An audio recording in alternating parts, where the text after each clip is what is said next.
గుంటూరు జిల్లాలో కొనసాగుతున్న వైఎస్ షర్మిల పాదయాత్ర మంగళగిరి నియోజకవర్గానికి చేరుకుంది. మంగళగిరి నియోజకవర్గంలోని పల్లెలన్నీ కూడా షర్మిల పాదయాత్రకు ఘనంగా స్వాగతం పలుకుతున్నాయి.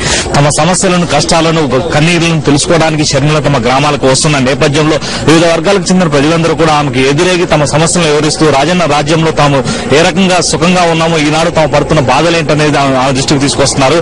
ఈ నియోజకవర్గంలో జరుగుతున్న మరిన్ని వివరాలు తెలుసుకుందాం. సార్ చెప్పండి, ఈ నియోజకవర్గంలో షర్మిల పాదయాత్రకు వస్తున్న ఆదరణ ఎందుకింత ఆదరణ వస్తుంది?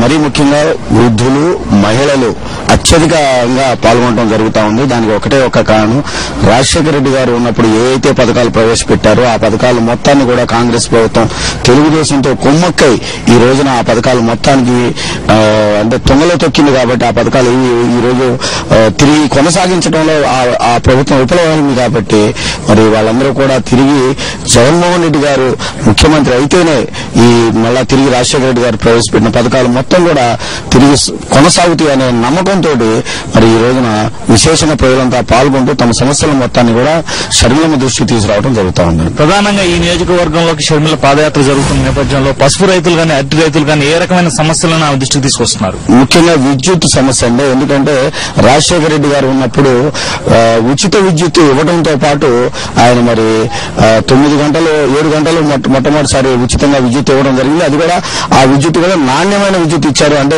విద్యుత్ సరఫరాలో అప్ అండ్ డౌన్స్ లేకుండా చేశారు. కాబట్టి పంటలకి సక్రమంగా వాళ్ళు నీరు పారించుకొని మరి పంటలను బాగా పండించారు. అలాగే పండిన పంటకి మరి గిట్టుబాటు ధర అనేది మంచి రేటు వచ్చింది. కాబట్టి ఇవాళ ఆ రేట్లు లేవు. కాబట్టి వాటన్నిటిని కూడా మరి షర్మిల గారి దృష్టికి తీసుకురావడం జరుగుతూ ఉందండి. ప్రజా సమస్యల కోసం షర్మిల చేపట్టిన ఈ పాదయాత్ర మరో 2 రోజుల్లో 100 రోజులు పూర్తి చేసుకోబోతోంది. ప్రధానంగా ఈ 100 రోజులు పూర్తి చేసుకుంటున్న నేపథ్యంలో ఎటువంటి సమస్యల మీద ఒక విధానపరమైన నిర్ణయాలను ప్రకటించే అవకాశం ఉంది?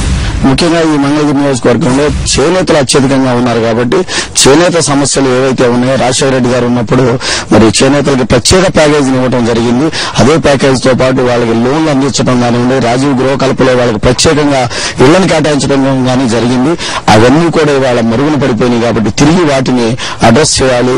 చేనేతలకు అధిక ప్రాధాన్యత కల్పించాలి, చేతి వృత్తుల వాళ్ళకి అధిక ప్రాధాన్యత కల్పించాలనే నిర్ణయంతో అమ్మన్నారండి. అంటే ఈ 100 రోజుల పాదయాత్ర సందర్భంగా మంగళగిరిలో జరిగే కార్యక్రమానికి రాష్ట్ర పార్టీ నుంచి, ఇతర నియోజకవర్గాల నుంచి పార్టీ శ్రేణులు ఏ రకంగా తరలి రాబోతున్నాయి? నాకు అందిన సమాచారం ప్రకారం అందరు ఎమ్మెల్యేలు కూడా మన పార్టీ వైఎస్ఆర్ కాంగ్రెస్ పార్టీకి సంబంధించిన అందరు ఎమ్మెల్యేలు కూడా పాల్గొనడం జరుగుతూ ఉంది. అలాగే ఈ జిల్లాలో మొత్తం 17 నియోజకవర్గాల్లో 14 నియోజకవర్గాల్లో మరి పాదయాత్ర అమ్మ చేసింది. కాబట్టి ఇది గుంటూరు జిల్లాలో చివరి నియోజకవర్గం అమ్మ పాదయాత్ర.